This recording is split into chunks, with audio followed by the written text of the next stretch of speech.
મોહ છોડવાનો થયો તો એને નહીં ભાવે. મોહ છોડવાનું છે. કારણ મોહની નગરી કહેવાય આખી.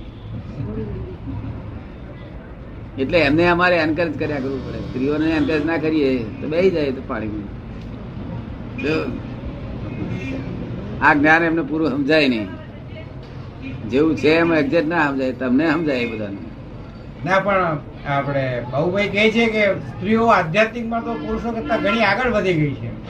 સ્ત્રીઓ આધ્યાત્મિકમાં પુરુષો કરતા વધારે આગળ નીકળી ગઈ છે.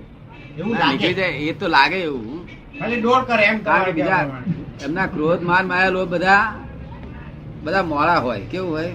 ક્રોધ માયા લોભ મોડું હોય. કેવું હોય? એમને મોહનો જથ્થો પાર વગરનો હોય. મોહ ને પછી કપટ. હા એ વાત મુદ્દાની એ કહી. બે- કપટવાળી વાત મુદ્દાની. એ બેને લઈને સ્ત્રી થાય છે. એ બે ગુણને લઈને સ્ત્રી થાય છે. અને પુરુષને બે ગુણ વધી જાય, અહંકાર ને ક્રોધ, એટલે મન પુરુષ થાય. અને કપટ ને લોભ બે વધ્યું કે સ્ત્રી થઈ જાય. હવે એટલે પછી એમાં એમનો દોષ નથી. એમને આ પરમાણુ વધ્યા તે પરમાણુ અસર છે. આ તો એટલે અમારે એન્કરેજ કરવી પડે. એમને દાદા યાદ રહે એટલે બહુ થઈ ગયું. બધું જ્ઞાન આવી ગયું. દાદા યાદ રહ્યું, બધું જ્ઞાન આવી ગયું. એ સ્ત્રીઓને દે ખરું. હડતો ફરતા દાદા દેખાયા કરે. અમારે એટલું જ. અને હાથે હાથે કરીએ. તમને પુરુષને ડિસ્કસ કરીએ તો કાલ જાગ્રત તમે તો ડિસ્કસ કરે તો આગળ ચાલ્યા જવાના. અમને તો એન્કરેજ કરવું પડે. પાછળ હેડો બા કરીને ના, એ તો સ્ત્રીઓ કહે કે પુરુષો અજ્ઞાની છે એમ કહેવા માંગે છે. શું કે છે? સ્ત્રીઓ કહે છે કે પુરુષો અજ્ઞાની છે. એ છોડ કે એ છેવટે તો સ્ત્રી જાતિ છે ને. જો મોહ અને કપટ એના પરમાણુ વધ્યા કે સ્ત્રી થઈ ગઈ. પણ સ્ત્રીમાં જેટલો ત્યાગ છે એટલો પુરુષોમાં નથી ને. શું કે છે? એ કહે છે સ્ત્રીમાં જેટલો ત્યાગ છે એટલો પુરુષોમાં નથી ને. ત્યાગ હા એ તો જે પુરુષનામાં જે અમુક હોય તે જ સ્ત્રીઓ ના હોય. એ તો બધું જુદું જુદું હોય. પુરુષ ને તો એવું છે ને કે એનો જાગ્રત સ્વભાવ એટલે આખો દાડો આમ તન મન થયા જ કરે. અને તમારા નિગ્રાતે બેઠા એટલે બધી વાતો ચીતો ચાલે. ઘઉં વેડા કરો. પણ સ્ત્રીઓનો ત્યાગ એ સ્વાર્થી ત્યાગ નહીં. સ્ત્રીઓનો ત્યાગ એ સ્વાર્થી ત્યાગ નહીં. એ કહે છે સ્ત્રીઓનો ત્યાગ એ સ્વાર્થી ત્યાગ નહીં કહેવાય. અને સ્વાર્થી ને કે નિસ્વાર્થ એવું કશું હોતું જ નથી. સહજ છે. કેવું છે? સહજ સ્વાભાવિક છે. સમજ પડી ને? સ્વાભાવિક છે. એટલે એમનો સ્વાર્થી નથી ને નિસ્વાર્થી નથી. સમજ પડે ને? એવું તેવું નથી. સ્વાર્થી તો આખું જગતે છે. આખું જગતે સ્વાર્થી એટલે શું કે જ્યાં પોતે સ્વાર્થ છે નહીં ત્યાં સ્વાર્થ માની બેઠો છે.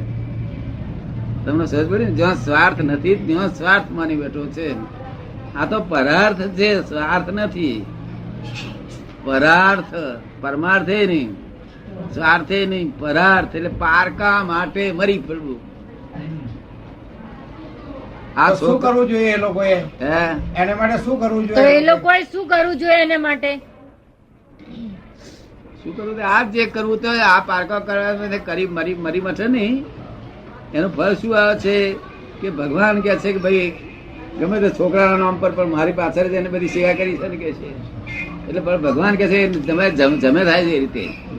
એટલે એમને ખાવા પીવાનું બીજું બધું ધણી બણી સારો મળે, મકાન મળે, બંગલો મળે, બધું મળે ને. આ ભૌતિક સુખો મળ્યા કરે. પણ આ જ્ઞાની પુરુષ મળે ત્યાર પછી જો એમના દાદા ધ્યાનમાં આવી ગયા તો મોક્ષ થઈ જાય. એમાં જરા મોડો થાય, બે ચાર અવતાર પછી થાય, પણ એમનો મોક્ષ થઈ જાય. પણ આજ અવતારમાં મોક્ષ લેવો હોય તો શું કરવું? તો પછી? હે આ અવતારમાં જ મોક્ષ લેવો હોય તો શું કરવું? હે આ અવતારમાં જ મોક્ષ લેવો હોય તો શું ના, કરવું? આ અવતારમાં તો મોક્ષ મેળવો એ અહીં જનક રાજા જેવી મુક્તિ થાય છે. જનક રાજા જેવી સમજ ને? એટલે અહીં મુક્તિ થાય આપણી. પણ આ ફાઇલો નિકાલ પૂરો થયો નથી. ફાઇલો એટલી બધી છે સમજ ને? નિકાલ કરીએ તો એ કાચું રહેશે. એટલે એક અવતાર જોઈએ સંપૂર્ણ નિકાલ કરવાનો. તમે સમજો ને? આ ફાઇલો નો નિકાલ બધો થવો જોઈએ ને. ના મુશ્કેલી છે ફાઇલો નિકાલ કરવો. તમને સમજાય ને ફાઇલો નિકાલ કરવાનો? એ પૂરું થાય એવું નથી. આપણી ફાઇલો એટલી બધી છે અને એવી ચીકણી છે, જો આપણે કોક માણસ અહીં થૂક્યો હોય ને તે એવું ચીકણું હોય કે આપણે ધોધો કરીએ તો ના જાય. સ્ત્રીઓ સારું છે એમને, દાદા બહુ યાદ રહે એટલે બહુ એમનું કલ્યાણ થઈ જવાનું. હેડતા હડતા ફરતા દાદા દેખાયા કરે, ખાતા પીતા દાદા દેખાયા કરે. અને સપના શું આવે? તમને સપના ના આવે. અમે પાછળ રહી જવાના તો પછી અમે પાછળ રહી જવાના. તો કે છે અમે પાછળ રહી જવાના. પાસે રહી ના જાવ, પાછી જાગૃતિ બહુ ને. પણ તમે અમને આગળ રાખો તો એમને ખોટું ના લાગે. નહીં, જાગૃતિ બહુ ને તમને. એ કે છે એમને ખોટું લાગવાનું તો લાગે, પણ એમ કે એના મોક્ષ નું સાધન મળે છે તે જ વ્યાજબી શાસ્ત્રકારો ચોખ્ખું ના પાડી છે. શું કે સ્ત્રીને મોક્ષ ના મળે એમ? એટલે મોડો, બહુ મોડો મળે. આ મોહ એટલી બધી મૂર્છા છે કે ના પૂછે વાત. પણ તમે પુરુષને જ આગળ રાખો ને સ્ત્રીને પાછળ રાખો તો એમને ખોટું લાગે તો પછી દાદાનું નામ કેવી રીતે લે? ખોટું લાગવા પણ નહીં, એન્કરેજમેન્ટ ના મળે. એમને એન્કરેજમેન્ટ મળે ને એટલે આમ આ દાદા, દાદા, દાદા. અને તમને ડિસ્કરેજમેન્ટ થાય તો વાંધો નહીં, કારણ કે તમે જાગ્રત હોય ને કે આપણે ખોટ જશે કે છે, અને એમને ખોટ જશે એની પછી ખબર ના હોય. એટલે અમે બધું હિસાબસર કરીએ. બાળકોને બહુ સાચવીએ, બાળકો આવડે બાળકો તો બહુ સાચવીએ, મોટા ના સમજીએ, સાચવીએ. બાળકોને સાથે હાથવા પડે. બુદ્ધિનો વિકાસ થયેલો નથી. સ્ત્રીઓને બહુ હાથે પડે, બુદ્ધિનો વિકાસ થયેલો નથી. પુરુષોને ના હાથવા પડે. પુરુષમાં કેટલાક એવા બુદ્ધિનો વિકાસ ના થયેલો, એને એવું કરવું પડે. દરેક જાતનો માલ હોય. અત્યારે તો આ સ્ત્રીઓ હારી છે, પહેલા જેવું નથી ને. પહેલા તો રમા રમા એવી સહેલ છે, વિપરી મહા મુશ્કેલ છે. શું કહ્યું? પહેલાની સ્ત્રીઓ તો વિપરી હોય ને તો મહા મુશ્કેલી ઉભી થાય, અને આજ તો વિપરે નહીં તો ઘરનું બાયણું ખકડાય ખકડાય કરે, ઠોકાઠોક કરે. ના, એક જે વિફરે અને જે એક નિકાલ આપી દે તે વધારે સારું કે ગું ગું ગું ગું કર્યા કરે અત્યારે તેના કરતા. શું કે છે? એક વાર વિફરીને જલ્દી નિકાલ કરી નાખે એ સારું. આ પેલું ગુનગુન ગુનગુન આખો દાડો કર્યા કરે ના કરતા. હા, એના કરતા એક ખરો વિફરે નહીં. બરો વૈરાગ તો આવે.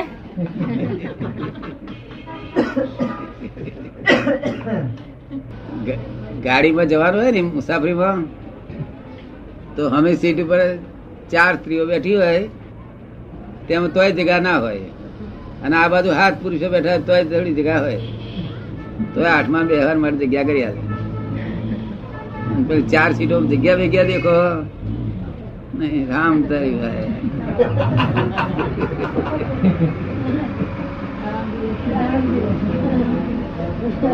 તોય જગ્યા દેખાય ને, 4 જણ બેઠા હોય ને જગ્યા વગ્યા. પુરુષ તો જાગ્રત એટલે હા સંકોચી ને બેસે, બીજાને અડચણ થશે, બીજાને અડચણ થશે, બીજાને અડચણ થશે. અમને એવું તો વિચાર જ ના આવે ને, પછી પહોંચગડ જ નહીં ને. વિચાર આવે તો પહોંચગડ થશે.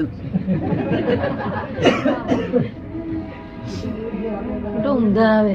દાદા, જાગ્રત હોય એને જલ્દી મોક્ષ મળે કે સાહજિક હોય એને જલ્દી મોક્ષ? શું કે છે? જાગ્રત હોય એને જલ્દી મોક્ષ મળે કે સાહજિક હોય એને? એવું છે ને, સાહજિક માંથી જાગ્રત તો થવું જ પડશે ને. જાગ્રત થયા પછી સાહજિક થવાનું છે. કેવું? આ સાહજિક જાગ્રત થતા પહેલાનું છે. કેવું છે તમે સમજ પડે ને. અને તે સાહજિક કેવું જોઈએ, કેવું સાહજિકતા જોઈએ? ફોરેન વાળા હોય છે ને એવું જ. આ ફોરેન વાળા સાહજિક કહેવાય. આપણી ગાયો ભેંસો જેટલી સાહજિક છે ને એટલા જ એ સાહજિક. થોડાક એમને વિકલ્પ ખરા. ગાયો ભેંસો ને જેટલું સાહજિકતા છે તેના કરતા થોડોક જ વિકલ્પ હમણાં કે હું વિલિયમ છું, એ મારી વાઈફ છે, એવું બધું જરા ખરું સમજ પડે ને. બાકી બધું સાહજિક. એ કે છે એટલે જાગૃતિ એ બી એક પઝલ થઈ ગયું. જાગૃતિ મોક્ષ માર્ગે પણ લઈ જાય અને અંતરાય પણ કરે.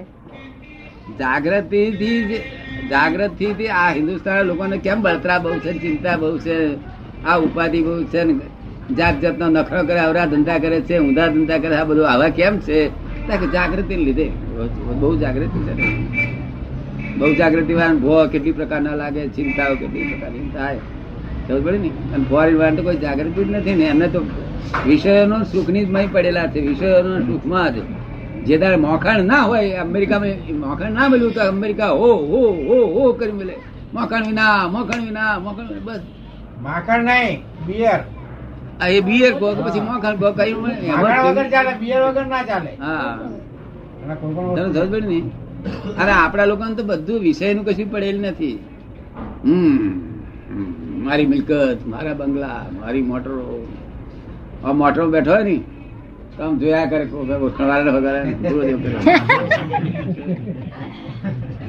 ચક્કર પહોંચરો ના રે. અને ફોરેન વાર એવું કેવું ના હોય.